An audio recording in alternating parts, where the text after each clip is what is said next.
يؤتي الحكمة من يشاء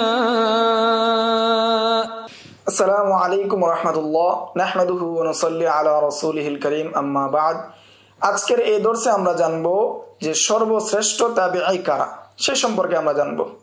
উলুমুল হাদিস কিতাবের 273 থেকে 274 নম্বর পৃষ্ঠায় এসেছে যে ইমাম আহমদ ইবনে হাম্বল থেকে বর্ণিত, তিনি বলেন যে সর্বশ্রেষ্ঠ তাবিঈ হলেন সাঈদ ইবনুল মুসাইয়িব। তখন তাকে জিজ্ঞাসা করা হলো যে আলকামা এবং আসওয়াদ তারা কেমন, তারা কি শ্রেষ্ঠ নয়?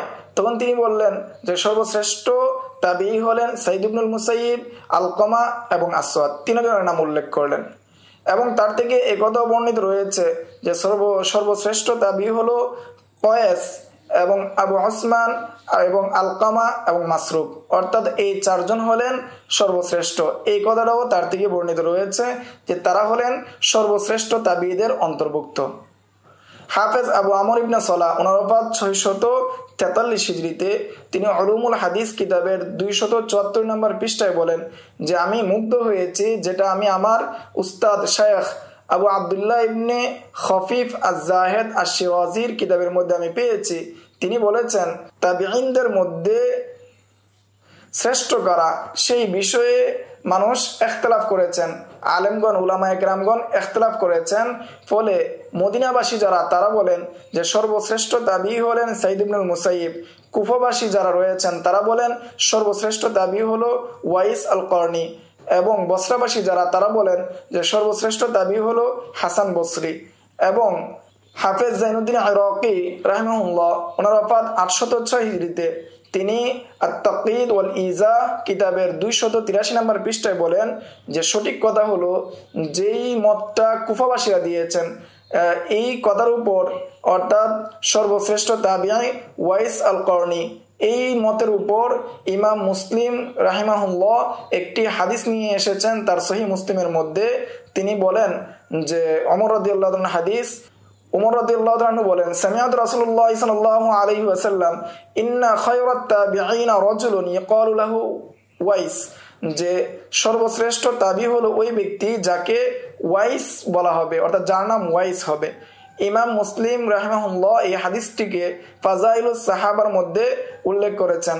হাদিস নাম্বার হলো 1968 নম্বর হাদিস।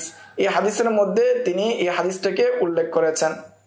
ফলে আমরা ধরে নিতে পারি যেটা মদিনাবাসী এবং আহমদ ইবনে হাম্বল রাহিমাহুল্লাহ বলেন যে সর্বশ্রেষ্ঠ সাহাবী হলেন সাঈদ ইবনুল মুসাইয়িব, এটা হলো সমস্ত তাবিঈদের উপর তিনি শ্রেষ্ঠ।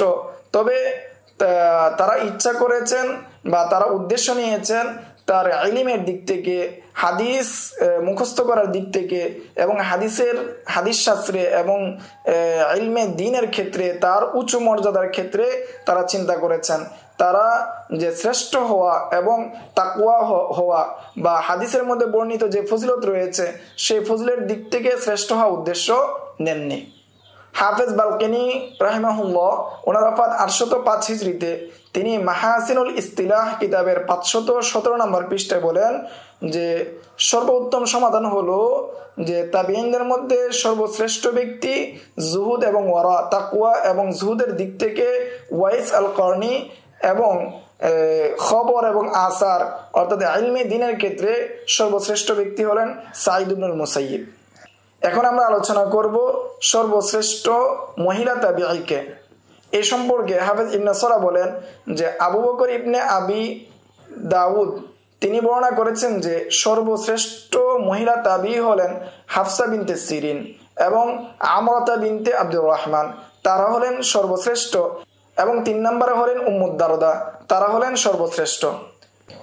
বালকিনি রহমতুল্লাহি আলাইহি তিনি মাসালিহুল ইস্তিলাহ কিতাবের 517 নম্বর পৃষ্ঠায় বলেন যে উম্মুদ দারদা আস-সুগরা আত-তাবিআ, এর উদ্দেশ্য হলো তার নাম হলো হাজিমা অথবা তাকে বলা হয় জুহাইমা।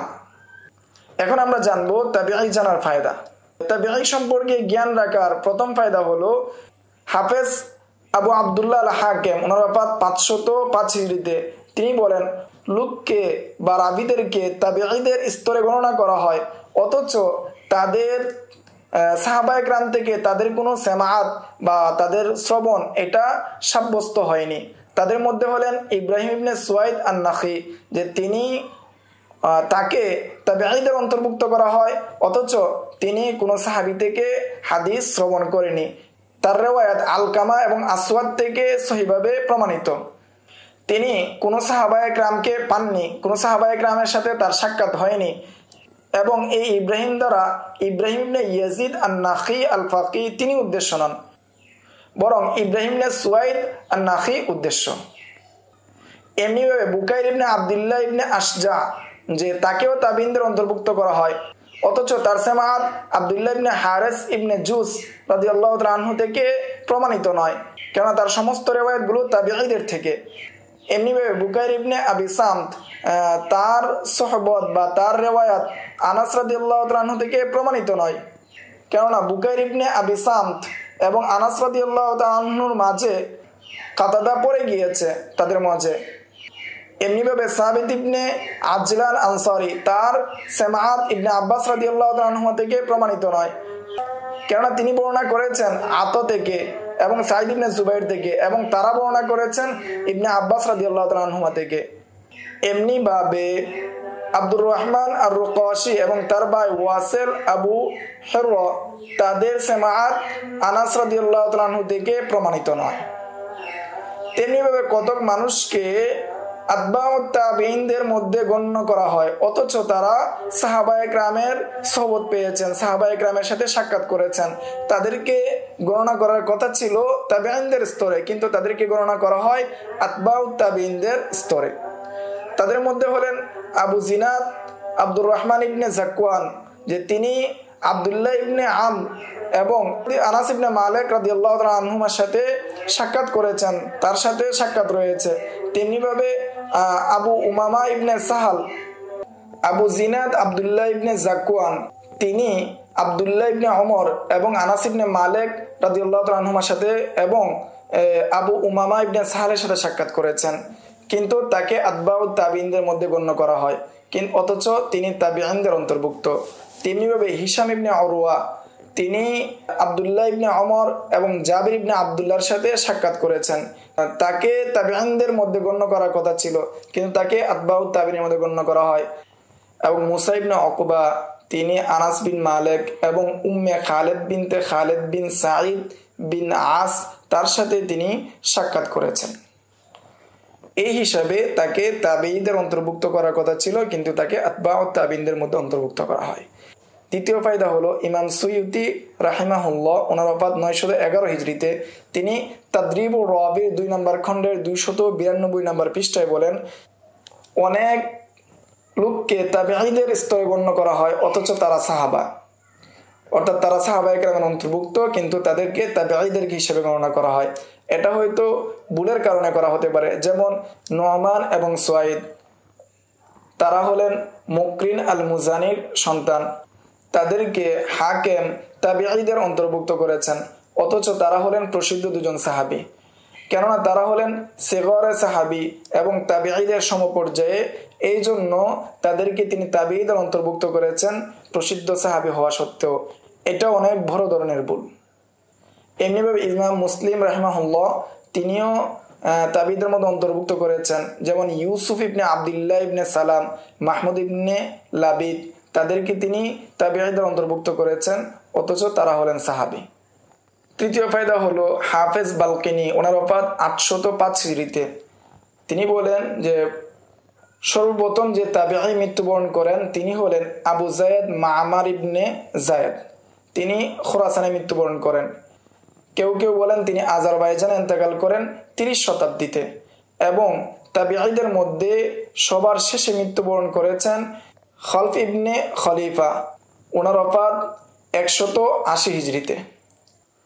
এই ছিল সর্বশ্রেষ্ঠ তাবিঈ কারা সেই সম্পর্কে সংক্ষিপ্ত আলোচনা, এবং এই তাবিঈ পরিচয় জানার মাধ্যমে কি কি ফায়দা হয় সেই সম্পর্কে মৌলিক আলোচনা। তবে একটি আলোচনা বাকি রয়ে গিয়েছে, সেটা আমরা আগামী দর্সের সাথে মিলিয়ে করব ইনশাআল্লাহ। আসসালামু আলাইকুম ওয়া রাহমাতুল্লাহি ওয়া বারাকাতুহু। ومن يؤت الحكمة فقد أوتي خيرا كثيرا وما يذكر إلا أولو الألباب.